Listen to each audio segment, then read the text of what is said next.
It's a therapy to help the person get their functions, like increase functions to get their life back as independent as possible. Right. Restorative care is meant to increase independence and maybe to restore a function for a lost body part. See, I'm looking at my exam here.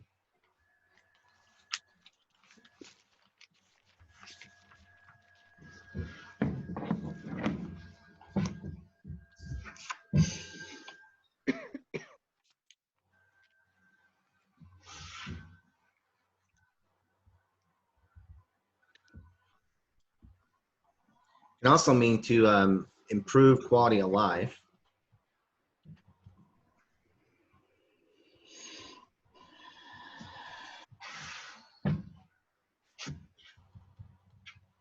All right, we care about that. Increase independence. Independence, I think. Let's see here.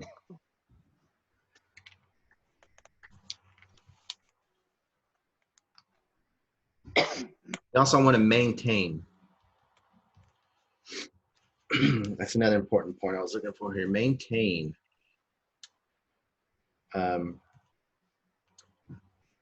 Their function.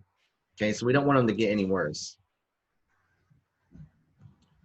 All right, increase independence, improve quality of life, and to maintain so they don't actually start to decline.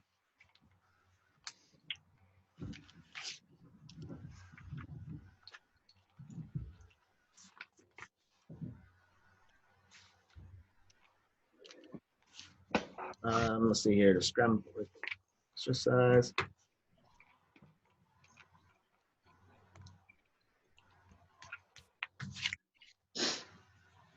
Everybody seen this word ambulation here?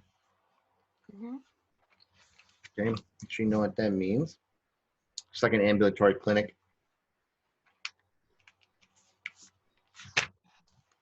You know, there's not a whole lot to this chapter. I wonder if I should go back and do nutrition instead.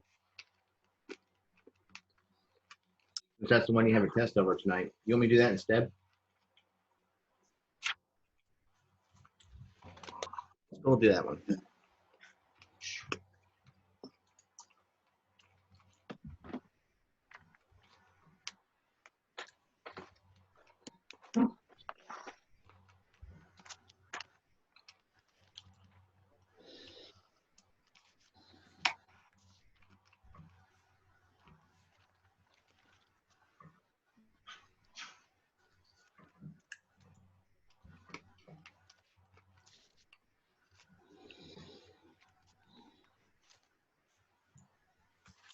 Look at page 8.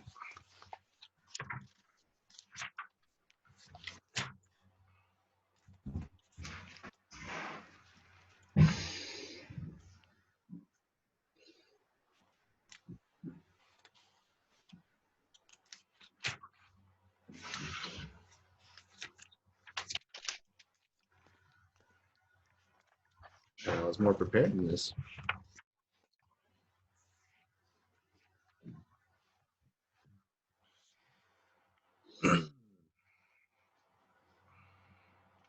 Right. One of the things to ask on here is which is the most important nutrient for life. Somebody already taken this test? Me. Test 8, no. No. Some people haven't. No, I haven't. If you've already taken it and you want to check out, that's fine. I'm not really got much more to say other than what I'm going over for this test. And then tomorrow's your final. And you know, it's really just the same questions. I'm not going to put a time limit on it. I did find out how long your written test at KBN is. You get 3 hours for 75 questions. Wow, that's a lot. Yeah, not like I said, not too many people need that much. Let me take roll real quick too. I forgot about that. Sorry, y'all. I'm all out of sorts today.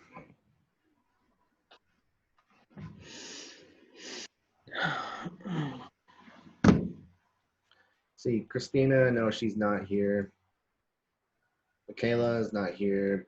Bailey, you're here. Tronda, you're here. Shelby. Tabby, Elizabeth. Sharon's here. Raven is here. Raven just sent me a text and says she can't get on. Oh, wait a minute. She's in the waiting room still. Oh. Oh, no. Now she's with us. Raven, you in here? She's getting connected. Taylor. It's a good thing we can talk to each other, ain't it? Yeah.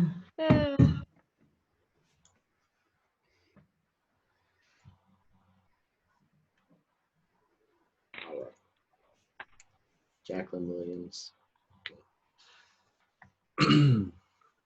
So talking about this chapter 8 test, if you haven't taken it, that's what we're going over right now.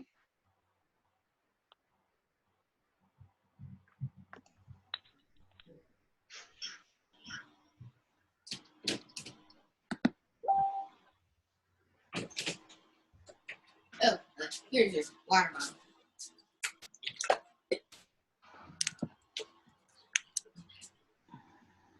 So we'll talk about, I'm really just pointing at the test questions going through, but we'll talk a few reasons about why they would need certain kinds of diets here. What residents that have certain conditions what to eat. But let's talk about just a few of the basics of nutrition. So I said the most important nutrient was H2O. Talking about nutrients here.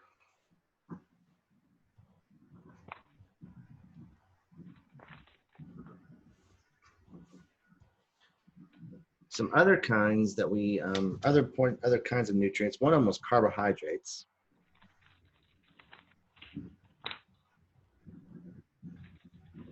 All right. What do they supply us with? Fuel. Energy. Mhm. Yep. Yep. They can either be complex or simple. Let's see, what else we got? We have proteins. What are these used for? What do we need protein for? What do you eat when you're trying to work out the gym and gain mass?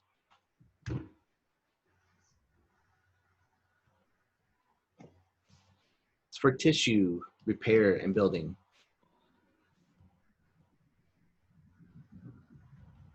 All right, this is the building blocks for our tissue. And so if you're trying to build new muscle, you want to make sure you got enough ingredients to build those muscle, and you need protein to do that.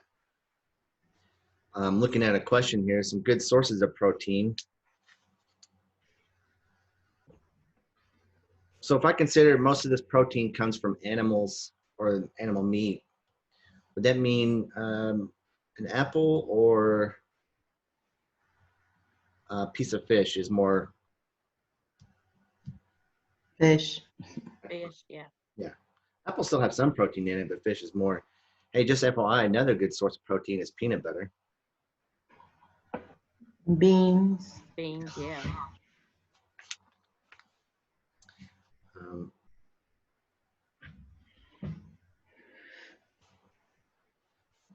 You can have proteins out of state or out of plant-based material too. Don't have to be like apples are, but this is going to have more in it because fish had to take more proteins to build up its own tissues.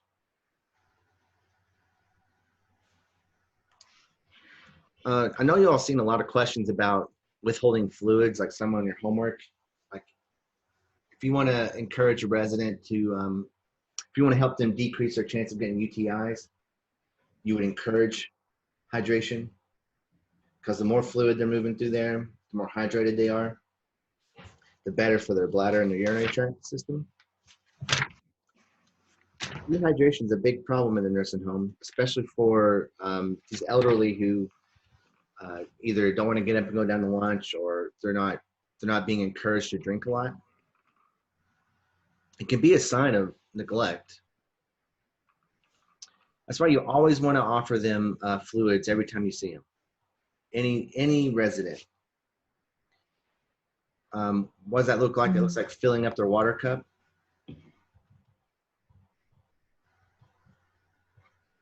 And it's part of the regulations that they can access fresh water. And almost everybody you know is going to have a cup on their bedside table or a dresser. You want to make sure it's filled with fresh water for them. Encouraging. If they don't like that, you can make them like some crystal. What's that stuff called? You mix it powder. Crystal light. Yes. Mm-hmm. Coffee is good, whether it's decaf or not. Tea.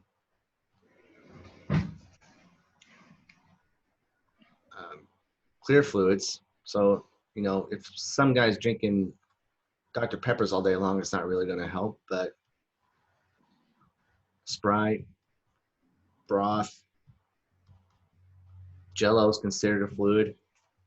If they're sick, they can't eat anything, well, they can stomach Jello. That's some good fluid for them. But it leads to a whole host of problems when they're dehydrated. They can act like they've got a urinary tract infection. They get infections easier. Some signs and symptoms of dehydration: dry mouth, dark colored urine, constipated. That's a big problem from dehydration. You know, I'll probably fill half of these in a day when I go all day without drinking anything. I'm trying to drink some water right now, actually. The client that I'm with right now, she has a colostomy bag because the dehydration caused her intestines to come together and stick or something. So that's pretty sad. Yeah. Yeah. Yeah, it can get serious. But it's just like those bed sores and, you know, being dirty, unkempt, things like that. It's a sign of neglect when they're becoming dehydrated. Then on the other end, you got fluid overload. So you might get a few patients. Somebody remember some of the conditions where we might want to not encourage too much fluids?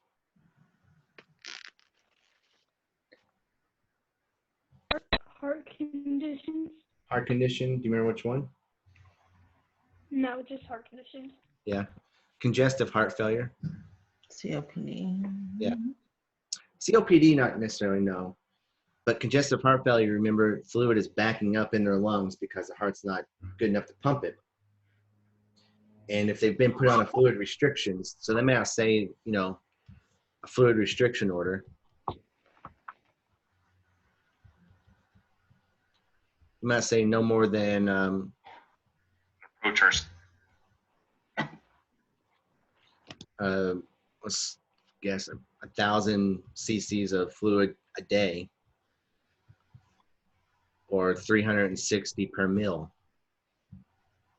That's still pretty generous, because if you think about an 8-ounce glass of water and 30 cc's per ounce, let me make sure I'm doing my math right.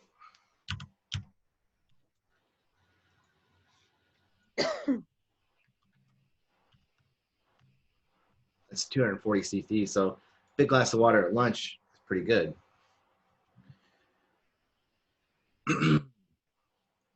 But these are the patients right here, CHF, that you're going to be weighing every day at the same time each day. And so if they've fudged on their fluid intake and the next morning you go to weigh them, you're going to be able to tell whether they gained a pound or not. And it's really going to matter those single pounds that they're gaining. So on the other end, you got the same problem. We want to make sure we're helping them adhere to that.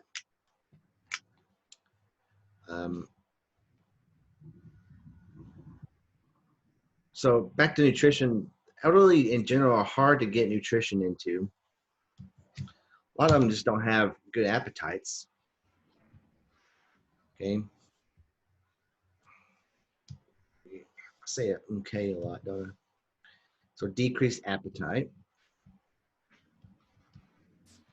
We've got medicines we can help with this, but we don't always just want to throw a pill on a problem for someone, right? So some ways to promote appetites.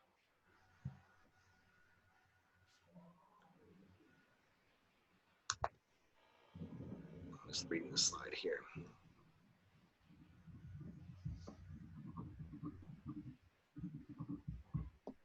All right, so let me back up here. Some reasons they may not get enough nutrition. One could be decreased appetite. I'm looking at my slide here. Two could be problems with chewing or swallowing.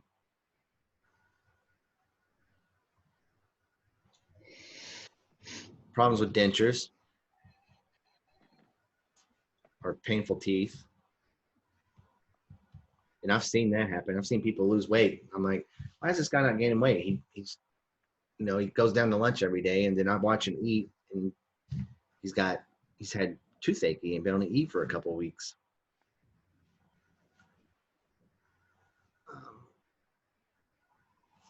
One of the other ones was, yeah, just general mood. Okay.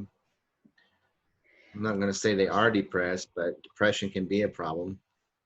Or just mood and anxiety.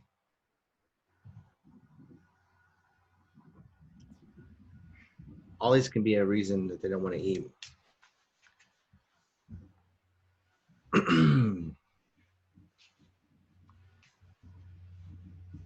So you should be monitoring when you weigh your residents every month or more if ordered.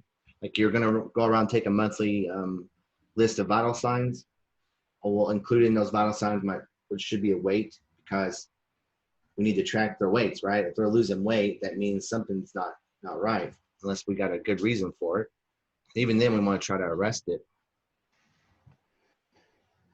But if you notice a decrease in weight, I'm going to say usually around 2 to 3 pounds in a month, then we need to go back and look at their meal logs. And so they've only been eating 50% of each meal for the last few weeks, or they've not eaten any breakfast because they haven't been wanting to get out of bed in the mornings. We can start to identify where the breakdown is in their weight loss. So if a resident isn't wanting to get out of bed to eat breakfast, what's a good thing we can do to try to fix that? How can we get that meal into them?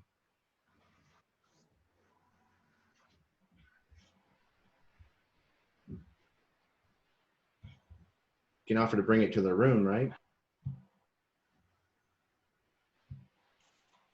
Can you all hear me? Yes. Yeah. Okay. You can also ask them what it is they want to eat for breakfast. You know, if they only want French toast for breakfast every morning, that may not be on the menu, but most of the time you can get them to cook that for you. They'll make individual orders for people to help promote their weight gain, especially if you get an order for it. What's another thing we can do to increase weight gain if they're not eating right? Think about it. What do you do to gain weight?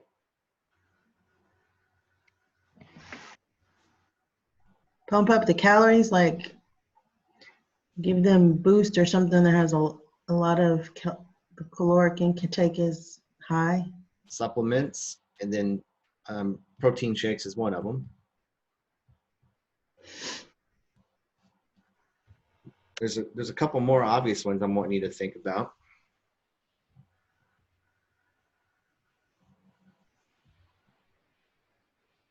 How about offering snacks in between meals?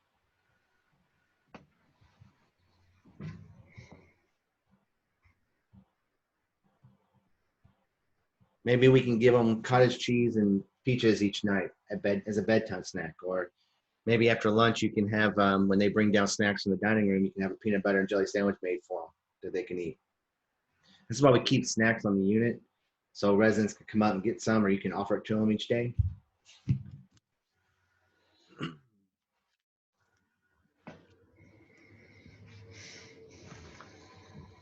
You can also ask them what their favorite foods are.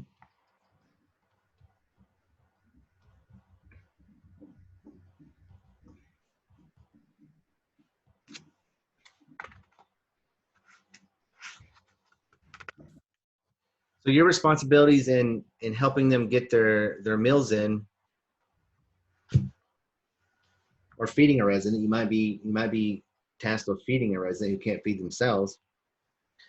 Some of the most important things you can do is make sure Let me here.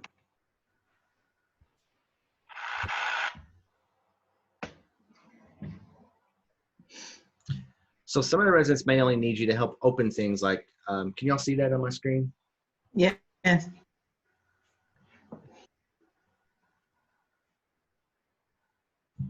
Whoa, whoa, whoa, whoa, come here, come here.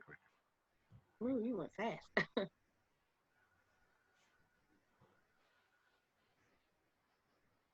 I'll get it together one of these days. So some of them may only need you to help just open up milk carton or unwrap their food and just get it in front of them with the spoon and the fork in front of them.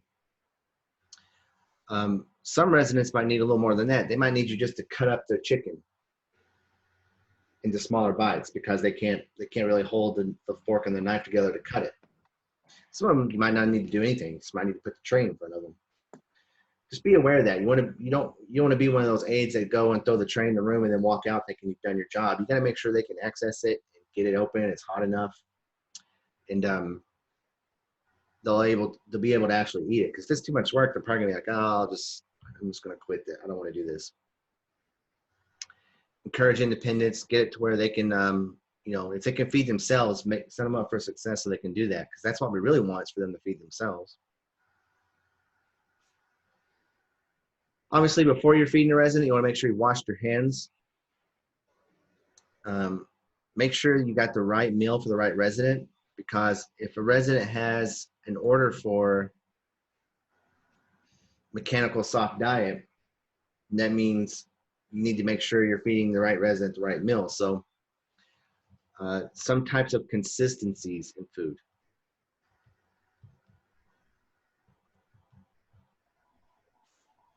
We've got puree. I think there's a little dash above the E. That's no chewing involved, right? Thickened. And you can have either, I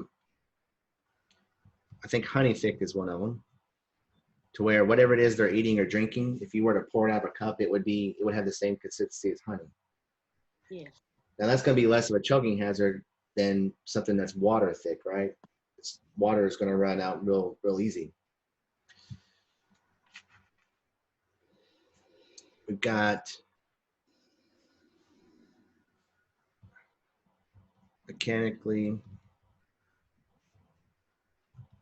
soft, meaning it's soft enough to where they don't have to do a lot of work in chewing it up. The mechanical part of digestion is where you actually chew it up and eat it. Oh, here we go. So honey thick, nectar thick,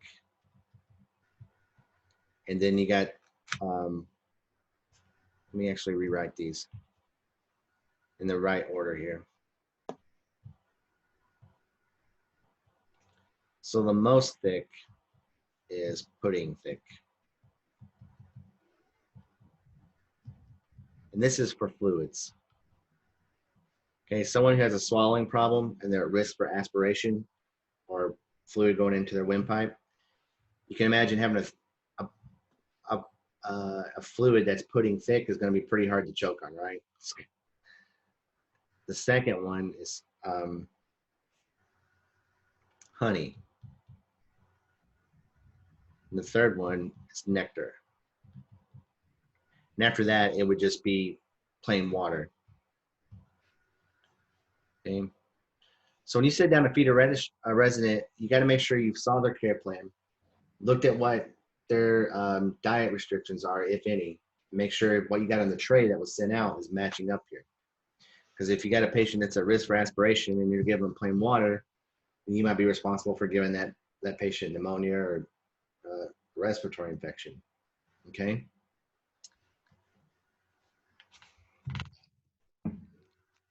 Everybody knows what dysphagia means, right?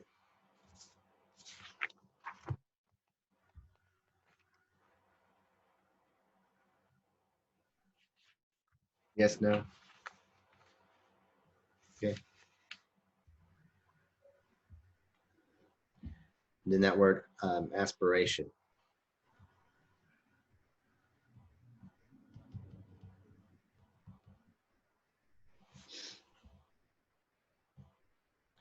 That is inhaling food.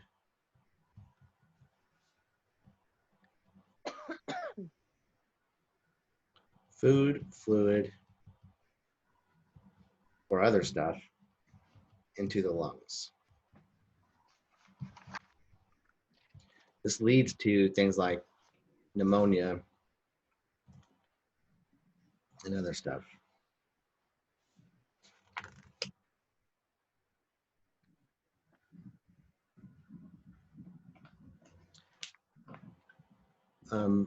Whenever you got a patient with a G-tube, everybody knows what a G-tube is?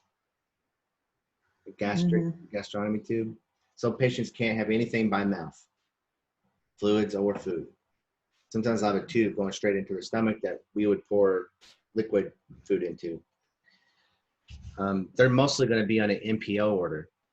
You got to watch out for these type of patients. Someone will try to trick you to get you to feed them something if you're new on the floor, because everybody misses or loves eating and drinking stuff. But if you got an MPO order, that means nothing by mouth whatsoever. And their feedings will be prescribed, the time, what it is they're being fed, how often, things like that. Notice it says that head of bed should always be up at 45 degrees. At least 30 to 45. So if we got my head of bed 30 to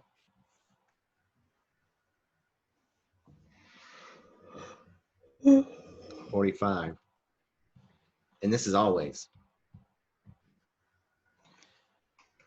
When they're having feedings, so usually it looks like an IV pump. And I'll go in, I'll take a bottle, and I'll put the tube into it, and I'll start it. And over an hour, that will be slowly going into their stomach. Okay? Mostly during those times, you want to make sure that their head of bed is always up at 45 degrees. Never below 30. Because if I'm pumping a bunch of fluid straight into someone's stomach, what's there a problem? What could potentially be a problem with that?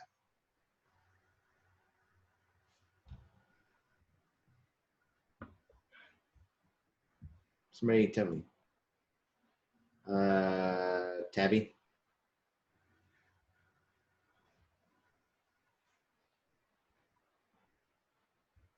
Now, what was it? If I'm running fluid in someone's directly into their stomach, it fills it up. If the head of bed is not up at 45 degrees, what's there going to be a potential problem for? All that's going to push back up, wouldn't it? Yes, potential for it to be regurgitated, and then Yeah, I couldn't think of the word. yeah. So you got to make sure their head of bed is up at all times. Everybody knows what MPO stands for, right? Nothing by mouth.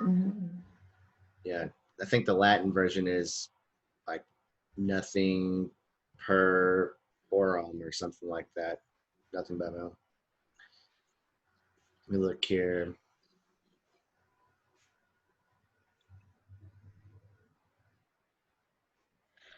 So unintended weight loss.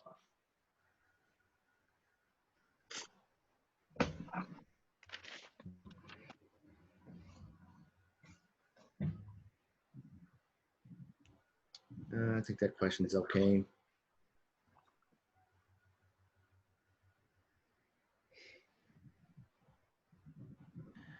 What's some of the benefits for mealtime for a resident coming down? Like, why don't you just always want them eating in their room? So they can have socialization.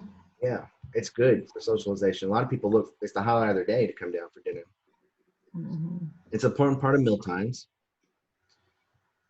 It's not just about getting food in them, so it's about socialization. So I've given you a couple degrees here. If you got any resident in bed, say we omit this scenario for a second. Any resident that's eating in bed, you're probably gonna want to put them at a 90-degree angle no matter what. Okay.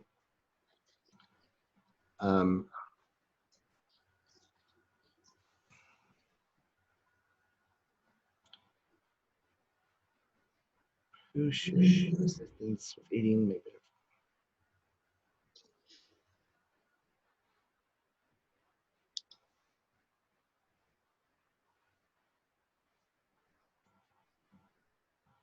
I think these are all pretty easy. I'm just looking through a couple more questions here.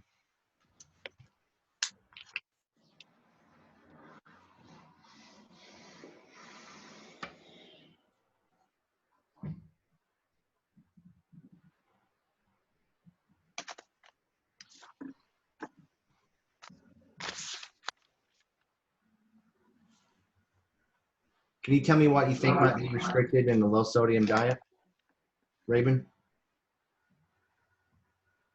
Just off the top of your head.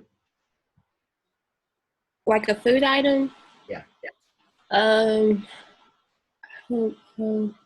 try anything with high salt content. So would it be like, I heard chicken noodle soup has a high sodium content, but I'm not sure. I should say salt in general. Okay. Yeah. Most canned foods are high in sodium to help preserve it. Which statement best describes a pureed diet?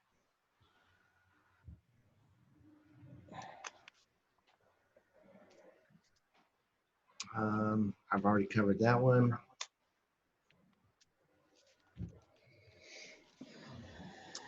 So if they need to lose weight, sometimes we got residents that need to lose weight, they might be placed in a modified calorie diet.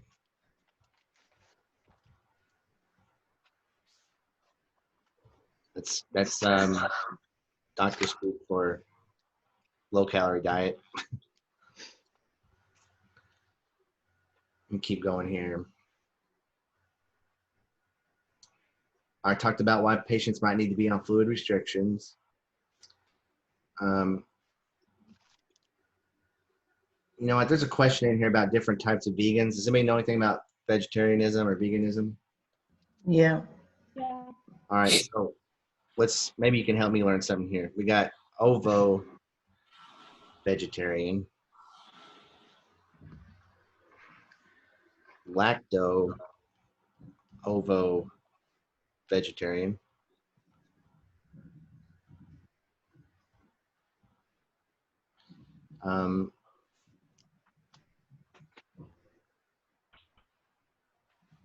just a lacto vegetarian in a vegan diet. What's the difference in these? The ovo is like you can eat eggs, but you can't eat dairy. And then like lacto is you can eat both dairy and eggs, but you don't eat like any other animal products. And like lacto is just dairy. And then vegan doesn't eat any of it. This is just eggs, right? Yeah. Or I guess it's the ovum of an animal. So you could eat not only chicken eggs, but goose egg or something. Vegan is nothing but plants. Okay. All right. So that's a question. I would make sure I knew those 4 things. Like, okay. Dairy or so far ovo vegetarian eggs are okay, and then anything else based on plants. Lacto ovo vegetarian is dairy and eggs. Anything else based on plants. Only dairy and plants, and then just plants only. I've never had a patient resident want anything like that, but it's a question.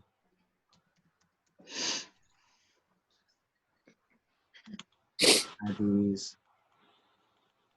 Does anybody know what carb counting is? Carb counting carbs. Yeah. So for carbohydrates, as they have to do with diabetics,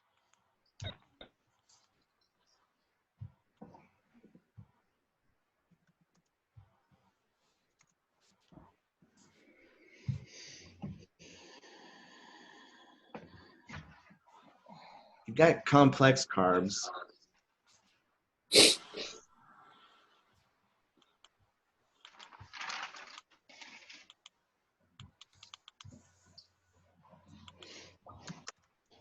So complex carbs are found in things like whole wheat. These carbs take a long time to break down in your bloodstream, or they're slower to break down. They may not take a long time, but they take a slower time to break down. So if I have a blood sugar, let me give my timer here. I'm going to call this time. We'll call this one your blood sugar level. And we'll say we got like 60, 80, 110, or 100, 200. And here is 1 hour, 2 hours, 3 and 4 hours. So everybody understand what I'm doing here? So let's say I eat a Snickers bar full of simple sugars or processed sugars, chocolate, things like that. Actually, Snickers is not a good, it's not a good one. Let's say I eat a honey bun. Well, that's full of simple sugars, right? Processed, refined. That's gonna make my blood sugar spike real fast. And it's not gonna take very long for it to come back down and crash. But if I chose to have some pretzels for a snack instead, my blood sugar is going to rise more like this. And it's going to come back down slower.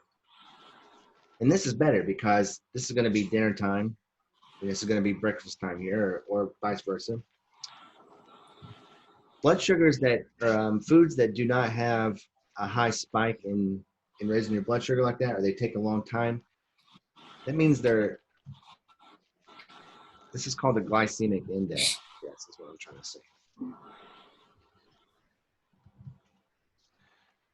So let me look, let me get us an example here.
There you go.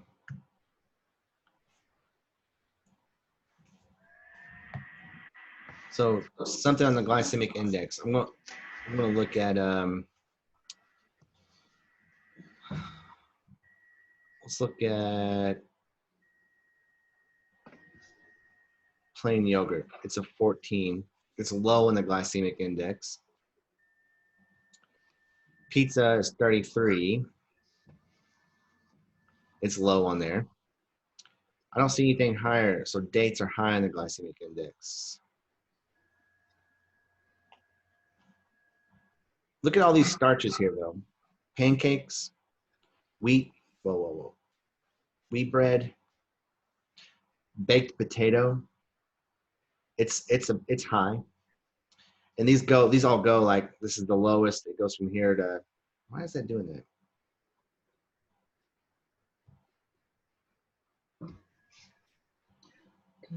So as you go down this list, they get higher.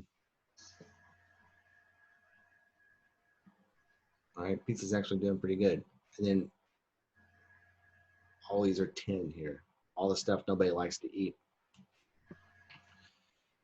So this is the idea. You eat something that's low in the glycemic index, it's going to be slower at raising your blood sugar level. There's a bunch of information out there about it.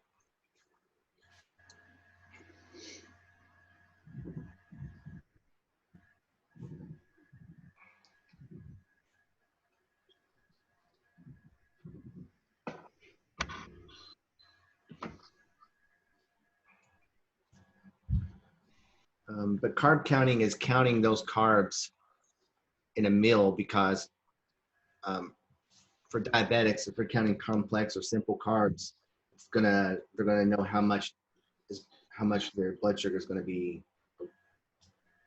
spiked or not.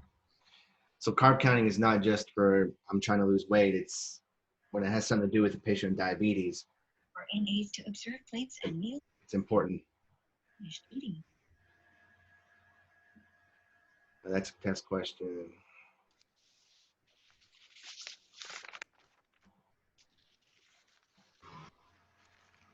So a clear or full diet? Clear diet is going to be liquid only, right? Mm-hmm. Now, can you drink coffee on a clear diet? It's liquid. It means nothing dyes in it or anything like that.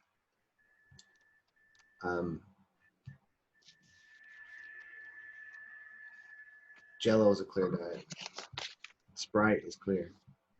It just means it's liquid.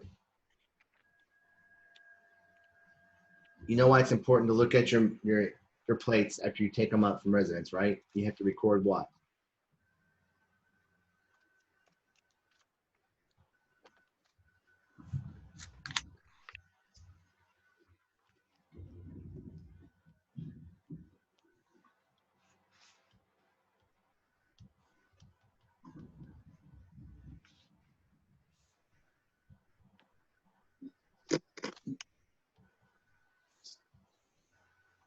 Record meal intake.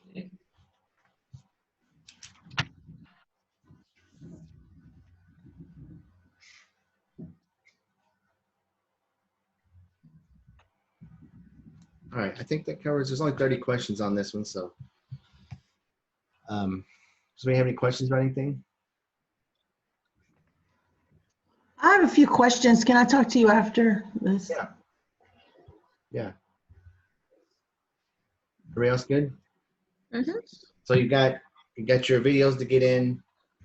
Checker 8 test due tonight. Finals due by tomorrow. If you need more time with it, just let me know. I'll work with you on it. But I plan on meeting tomorrow one more time, not for a lecture or anything, but just to make sure I've got everything wrapped up with you. And then I'm still waiting on one video from you, Raven.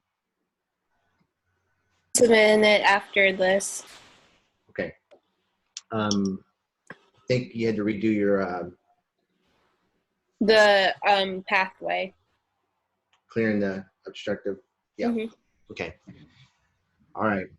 Well, if that's it, everybody's done. I'm done for the day, I guess. Not a whole lot.